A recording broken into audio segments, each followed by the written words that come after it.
अगर मैं आपसे कहूं कि दो लोग हर महीने 1 लाख रुपए कमाते हैं, 10 साल बाद एक के पास 3 करोड़ की संपत्ति है और दूसरा आज भी सैलरी आने का इंतजार कर रहा है, ऐसा क्यों? क्या पहला ज़्यादा कमाता था? नहीं। तो फर्क क्या था?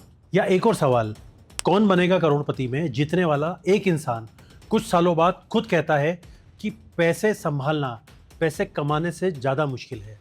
आखिर ऐसा क्यों होता है? यही आज का सबसे बड़ा सवाल है। आज हम इन्वेस्टमेंट की बात नहीं करेंगे, एसआईपी, म्यूचुअल फंड या शेयर मार्केट की बात भी नहीं करेंगे।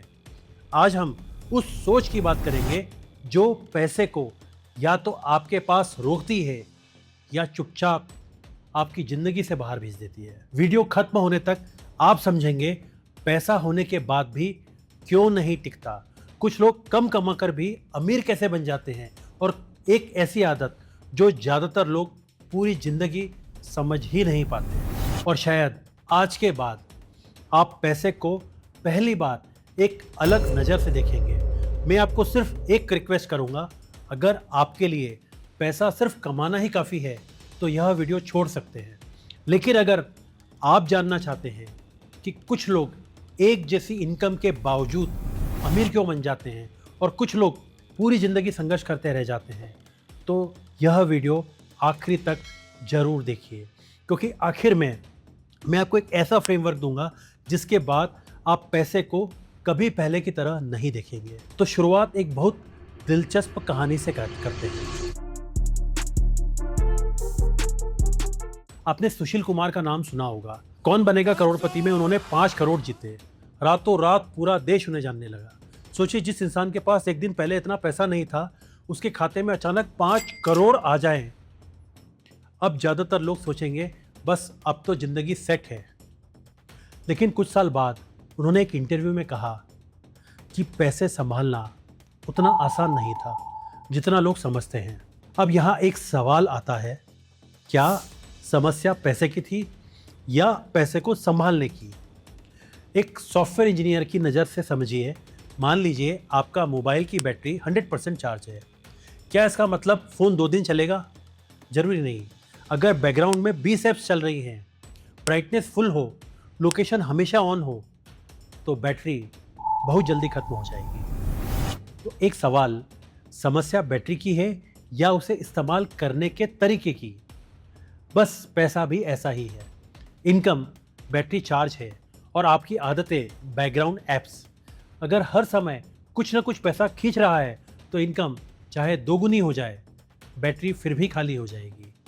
साइकोलॉजी में एक शब्द है लाइफस्टाइल इन्फ्लेशन, यानी जैसे जैसे इनकम बढ़ती है वैसे वैसे ज़रूरतें भी बढ़ती जाती हैं। पहले बाइक चाहिए थी, फिर कार, फिर बिगर कार, फिर लग्जरी कार, खुशी कुछ दिनों की, ईएमआई कई सालों की। याद रखिए, पैसा कमाई से नहीं जाता, पैसा आदतों से जाता है। यही बात आचार्य चाणक्य ने हजारों साल पहले कही थी।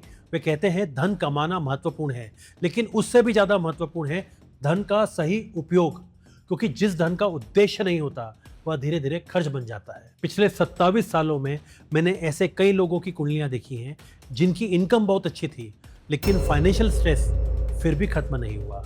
और ऐसे लोग भी देखे जिनकी इनकम बहुत साधारण थी, लेकिन उनके पास हमेशा सुरक्षा भी थी और शांति भी। तब मुझे समझ में आया, समस्या इनकम नहीं होती, समस्या मनी डिसीजंस होते हैं। लेकिन अगर समस्या कमाई की नहीं, सोच की है, तो एक सवाल और भी बड़ा हो जाता है। आखिर अमीर लोग पैसों के बारे में ऐसा क्या सोचते हैं जो ज़्यादातर लोग नहीं सोचते? यहीं से अगला पैटर्न शुरू होता है। चलिए एक छोटा सा एक्सपेरिमेंट करते हैं। मान लीजिए आज मैं आपके अकाउंट में 1 लाख रुपए भेज दूँ। एक सवाल, उस 1 लाख का क्या होगा? अगर आपके मन में पहले से कोई योजना नहीं है तो क्या होगा? थोड़ा शॉपिंग, थोड़ा ईएमआई, थोड़ा वैकेशन, थोड़ा ऑनलाइन ऑर्डर और कुछ महीनों बाद वही सवाल, यार पैसा गया कहाँ? लेकिन अब दूसरा इंसान देखिए, उसी के अकाउंट में भी 1 लाख रुपए आए, लेकिन आने से पहले ही उसने तय कर रखा था 20,000 emergency fund, 30,000 investment, 20,000 parents, 20,000 learning, 10,000 enjoyment. दोनों को एक ही पैसा मिला, लेकिन एक के लिए पैसा मेहमान था, दूसरे के लिए जिम्मेदारी। याद रखिए, जिस पैसे का कोई काम तय नहीं होता वह पैसा ज़्यादा दिन नहीं टिक पाता। पैसा बहुत ईमानदार होता है, उसे जहाँ काम मिलता है वह वहीं चला जाता है। अगर आप उसे दिशा नहीं देंगे तो दुनिया उसे अपने हिसाब से खर्च करवा देगी। और एक सॉफ्टवेयर इंजीनियर की नज़र से अगर समझेंगे तो कंप्यूटर में मेमोरी होती है, और अगर हर प्रोग्राम अपनी मर्जी से मेमोरी इस्तेमाल करने लगे तो क्या होगा? सिस्टम धीमे पड़ जाएगा, कभी कभी क्रैश भी हो जाएगा। इसलिए हर ऑपरेटिंग सिस्टम पहले से तय करता है कि किस प्रोग्राम को कितनी मेमोरी मिलेगी। यही रिसोर्स एलोकेशन कहलाता है। अब जरा सोचिए, अगर कंप्यूटर को रिसोर्स एलोकेशन चाहिए तो क्या हमारे पैसों को नहीं चाहिए? साइकोलॉजी में एक शब्द है मेंटल अकाउंटिंग। हम सब अपने दिमाग में पैसों के अलग अलग खाते बनाते हैं, लेकिन ज़्यादातर लोग यह काम सोच समझकर नहीं करते। बोनस आया, चलो फ़ोन बदल लेते हैं। सैलरी बढ़ी, चलो बड़ी कार ले लेते हैं। टैक्स रिफंड आया, चलो ट्रिप कर लेते हैं। यानी हर एक्स्ट्रा इनकम लाइफस्टाइल में चली जाती है, फ्यूचर में नहीं। यही कारण है कि बहुत से लोग प्रमोशन के बाद भी फाइनेंशियल स्ट्रेस में रहते हैं। सैलरी हर साल बढ़ती है लेकिन सेविंग उतनी ही रहती है। क्यों? क्योंकि इनकम नहीं बढ़ी, सिर्फ एक्सपेंसेस का स्टैंडर्ड बढ़ गया। आचार्य चाणक्य एक बहुत सुंदर बात कहते हैं, धन का उद्देश्य सिर्फ भोग नहीं है। धन सुरक्षा देता है, स्वतंत्रता देता है, संकट में सहारा देता है। और अगर धन सिर्फ दिखावे में चला जाए तो उसकी शक्ति खत्म हो जाती है। पिछले 27 सालों में एक बात जो मैंने बार बार देखी है कि फाइनेंशियल प्रॉब्लम्स ज़्यादातर कम कमाने वालों की नहीं होती। फाइनेंशियल प्रॉब्लम उनकी होती है जिनके खर्च उनकी सोच से ज़्यादा तेज भागते हैं। इनकम बढ़ने से ज़िंदगी नहीं बदलती, मनी हैबिट्स बदलने से ज़िंदगी बदलती है। लेकिन अगर आदतें इतनी महत्वपूर्ण है तो एक सवाल आता है, कुछ लोग पैसा आते ही खर्च क्यों कर देते हैं, जबकि कुछ लोग उसी पैसे को लेकर सालों साल तक बढ़ाते रहते हैं? क्या यह सिर्फ डिसिप्लिन है या हमारे दिमाग में कुछ और चल रहा होता है? यही इस वीडियो का सबसे दिलचस्प हिस्सा शुरू होता है। अगर आपको आज 10,000 रुपये मिल जाए तो आपका पहला विचार क्या होगा? कुछ खरीदूं, कुछ घूमाऊं, फ़ोन अपग्रेड करूं? और दूसरा इंसान, सोचिए उसे भी उतना ही पैसा मिले तो उसका पहला विचार है, इसे कहाँ लगाऊं ताकि यह और पैसा बनाए। दोनों के पास 10,000 है लेकिन दोनों की सोच पूरी तरह अलग है। यही असल खेल शुरू होता है। पैसा सबसे पहले जेब में नहीं, दिमाग में आता है। चलिए एक छोटा सा एक्सपेरिमेंट करते हैं। 2 लोगों को एक एक पौधा दीजिए। पहला हर दिन थोड़ा थोड़ा पानी देता है, दूसरा कभी बहुत ज़्यादा पानी देता है, कभी कई दिनों तक भूल जाता है। 1 साल बाद दोनों पौधे एक जैसे होंगे? नहीं। क्यों? क्योंकि पौधा एक दिन की देखभाल से नहीं, रोज की आदतों से बढ़ता है। धन भी ऐसा ही है। साइकोलॉजी में एक सिद्धांत है, इंस्टेंट ग्रेटिफिकेशन, यानी जो खुशी अभी मिल रही है उसे चुनना, भले ही उसकी कीमत भविष्य से में चुकानी पड़े। और दूसरी तरफ डिलेड ग्रेटिफिकेशन, यानी आज थोड़ा रुक जाना ताकि कल ज़्यादा मिले। यही कारण है कि बोनस मिलते ही बहुत लोग नई शॉपिंग कर लेते हैं, लेकिन कुछ लोग उसी बोनस से अपना फ्यूचर खरीदते हैं। फ़र्क बोनस का नहीं, फ़र्क सोच का है। सॉफ्टवेयर की तरह से अगर देखा जाए तो किसी भी ऐप में कैशे होता है। अगर आप हर फाइल सिर्फ डाउनलोड करते जाएं, डिलीट कभी ना करें, तो फ़ोन धीरे धीरे स्लो हो जाएगा, स्टोरेज भर जाएगी, सिस्टम हैंग होने लगेगा। और अभी फ़ोन ख़राब नहीं हुआ, बस रिसोर्सेस बिना सोचे इस्तेमाल हुए। ज़िंदगी में भी ऐसा ही होता है। हम हर इच्छा पूरी करना चाहते हैं लेकिन हर इच्छा ज़रूरत नहीं होती, और यही धीरे धीरे फाइनेंशियल प्रेशर बढ़ जाता है। महाभारत में युधिष्ठिर से एक प्रश्न पूछा गया, मनुष्य का सबसे बड़ा आश्चर्य क्या है? उन्होंने उत्तर दिया, मनुष्य हर दिन दूसरों को संकट में देखता है, फिर भी सोचता है कि मेरे साथ ऐसा कभी नहीं होगा। धन के मामले में भी कुछ ऐसा ही करते हैं। हम दूसरों की फाइनेंशियल प्रॉब्लम्स देखते हैं लेकिन अपनी आदतें नहीं बदलते। पिछले 27 सालों में एक बात मुझे बहुत स्पष्ट हो गई है कि जो लोग हर छोटी फाइनेंशियल डिसीजन लेकर सोच कर लेते हैं, उन्हें बड़े फाइनेंशियल डिसीजंस में कम परेशानी होती है। और जो लोग छोटी छोटी बातों में लापरवाही करते हैं, वो बड़े मौके आने पर भी तैयार नहीं होते। धन एक दिन में नहीं जाता, पर रोज लिए गए छोटे छोटे निर्णयों से धीरे धीरे निकलता है। लेकिन अगर पैसा आदतों से टिकता है और निर्णयों से बढ़ता है तो एक आखिरी सवाल बचता है कि क्या सिर्फ मेहनत और अच्छी आदतें ही काफ़ी हैं या समय का भी कोई रोल है। यही इस वीडियो की सबसे महत्वपूर्ण बात छिपी है।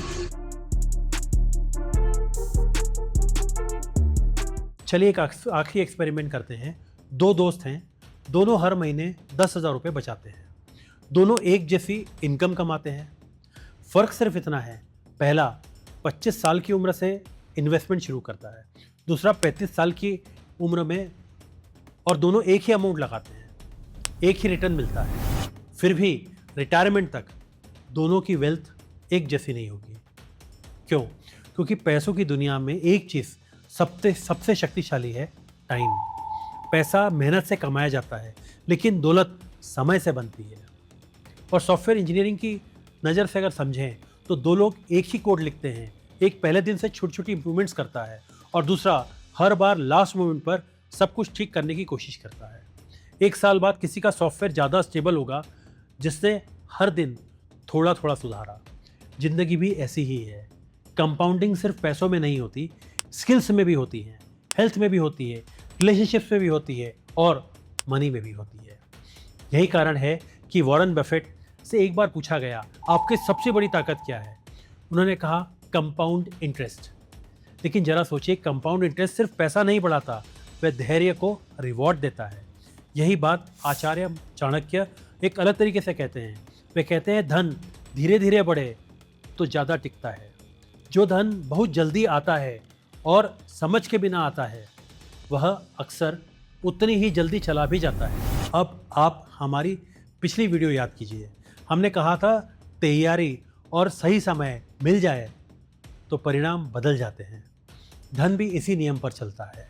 सिर्फ सही समय काफ़ी नहीं, सिर्फ मेहनत भी काफ़ी नहीं, दोनों साथ चाहिए। पिछले 27 सालों में मैंने एक पैटर्न बार बार देखा है। कुछ लोगों के जीवन में फाइनेंशियल अपॉर्चुनिटीज़ बहुत अच्छी आती है लेकिन वे तैयार नहीं होते, और कुछ लोग पहले से तैयार होते हैं, जैसे ही मौका आता है वे उसे पहचान लेते हैं। और यही कारण है कि मैं ज्योतिष को पैसा कमाने की विद्या नहीं मानता, मैं उसे अपॉर्चुनिटी पहचानने की विद्या मानता हूँ। और अपॉर्चुनिटी सिर्फ उसी को फ़ायदा देती है जो पहले से तैयार हो। मौका सबके जीवन में आता है लेकिन फ़ायदा सिर्फ तैयार लोग उठाते हैं। लेकिन अगर पैसा आदतों से टिकता है, निर्णयों से बढ़ता है और समय उसे कई गुना बढ़ा देता है, तो एक आखिरी सवाल बचता है कि इनकम, लक, एजुकेशन या कुछ और।